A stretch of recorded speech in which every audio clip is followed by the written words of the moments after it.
ഇത് നമ്മൾ ഓവർനൈറ്റ് കുതിർത്ത് വെച്ച രാജ്മയാണ്. നൈറ്റ് ഫുള്ളാവും, 7-8 മണിക്കൂർ കുതിർത്തതാണ്. 1.5 കപ്പ് രാജ്മ ഉണ്ട്. നമുക്കിതിലോട്ട് കുറച്ച് ഉപ്പിട്ടു, കുറച്ച് മഞ്ഞൾപ്പൊടി ഇട്ടു. എന്നിട്ട് നല്ലതായിട്ടൊരു മുങ്ങാനുള്ള വെള്ളം വേണം. ഇളക്കി വെച്ചു. ഇതിപ്പോൾ മുങ്ങാനുള്ള വെള്ളമുണ്ട്. നല്ലതായിട്ട് ഇളക്കി വെച്ചിട്ട് മുങ്ങാനുള്ള വെള്ളം വെച്ചിട്ട് നമുക്കിതൊന്ന് സ്റ്റൗവിൽ വെക്കാം. ഞാൻ അതിൻ്റെ കൂടെ തന്നെ ഒരു 2 കഷ്ണം ബിരിയാണി ഇല, 1 കഷ്ണം പട്ട, ആ പട്ട ചെറുതായിട്ട് ഒഴിച്ച് ഒരു 4 ഗ്രാമ്പു, ഇതും അതിൻ്റെ കൂടെ തന്നെ കുക്കറിനകത്തോട്ട് ഇടുക. അതിന് നമുക്ക് മസാല തയ്യാറാക്കാം. 2 സവോള, ചെറുതായിട്ടൊന്നും അരിയണ്ട, ഇത് നമുക്ക് വറുത്തിട്ട് അരയ്ക്കാനാണ്. 2 സവോള, 2 തക്കാളി, 1 കഷ്ണം ഇഞ്ചി, ഇത്ര നമുക്ക് വറക്കാം. ഇത് വറുത്തിട്ട് അരയ്ക്കാനായതുകൊണ്ട് ഞാൻ വലുതായിട്ട് അരിഞ്ഞേക്കുന്നത്. നമുക്ക് വറുത്തിട്ട് അരയ്ക്കാം. ഈ കുക്കറ് ഒരു 5-6 സ്റ്റീം വന്നു. ഞാനിത് മാറ്റി. എന്നിട്ട് നമുക്കൊരു ചീനച്ചട്ടി ഒഴിച്ചു, എണ്ണ ഒഴിച്ചു.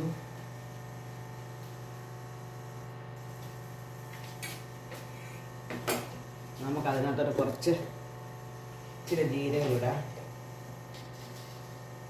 ഒരിച്ചിരി ജീരകം ഇട്ടു.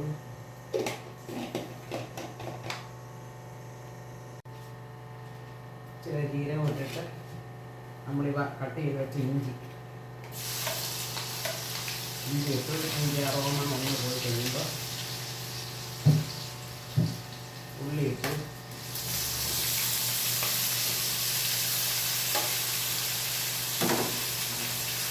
നമുക്ക് ഉള്ളി തള്ളി മൂട്ടി കൊടുക്കാം.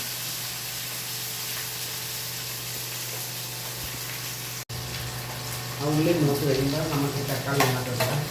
ഇങ്ങനെ കണ്ട ഒന്ന് കുക്കായാൽ മതി. നമുക്ക് അരയ്ക്കാൻ തക്കാളി ഇട്ട് നമുക്ക് അരച്ചിട്ട് ഇത്രയും മൂട്ടാൽ മതി. തക്കാളി ഒക്കെ ഇപ്പോൾ 1 മണി കുക്കായി, ഇത്രയും മൂട്ടാൽ മതി. നമുക്കിത് ഓഫ് ചെയ്ത് ഉണക്കട്ടെ. നമ്മൾ അരപ്പൊക്കെ കടായി വെച്ചു. കടായിക്കകത്തോട്ട് 2 സ്പൂൺ മല്ലിപ്പൊടി, ഞാൻ കടായി കത്തിക്കുന്നില്ല. 2 സ്പൂൺ മല്ലിപ്പൊടി,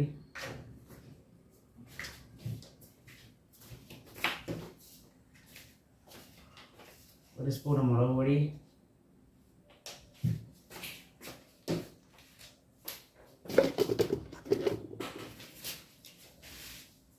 ഇച്ചിരി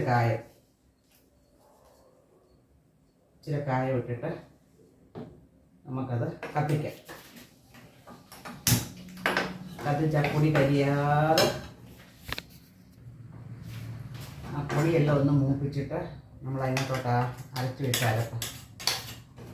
അരപ്പിടുക. അരപ്പിട്ട് നല്ലതായിട്ട് മസാല ഒന്ന് ഇളകി കുക്കായി വരുന്നത് വരെ മൂപ്പിക്കാം. ഈ എണ്ണയൊക്കെ നല്ലതായിട്ട് തെളിഞ്ഞ് വന്നു. ഇപ്പോൾ ഒരു 5 മിനിറ്റായി. എണ്ണയൊക്കെ തെളിഞ്ഞ് വന്നു. ഞാൻ ഇതിനെ എടുത്തിട്ട് നമ്മുടെ ഈ രാജ്മയ്ക്കകത്തോട്ട് ഇടുക. ഇട്ടിട്ട് നല്ലതായിട്ട് ഒന്നുകൂടെ നമുക്ക് തിളപ്പിക്കാം. രാജ്മ നല്ലതായിട്ട് വെന്തിട്ടുണ്ട്. ഒന്നുകൂടെ തിളപ്പിക്കാം. ഇപ്പം നല്ലതായിട്ട് ഒരു 5 മിനിറ്റ് തിളച്ച് നമുക്ക് ശകലം ഇച്ചിരി ഗരം മസാല പൗഡർ ഇടാം. ഗരം മസാല പൗഡർ ഇട്ട് അധികം തിളപ്പിക്കണ്ട. അതിൻ്റെ മണമൊക്കെ എടുക്കും. ഇത് തിളപ്പിച്ചിട്ട് നമുക്ക് എടുക്കാം. കറി നല്ല കൊഴുത്ത് നല്ലതായിട്ട് വെന്തു, നല്ലതായിട്ട് കൊഴുത്തു.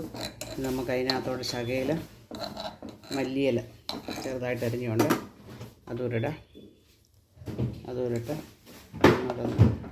ഇളക്കിയെടുക്കാം. നമ്മുടെ സൂപ്പർ ഹെൽത്തി രാജ്മ കറി റെഡിയായി.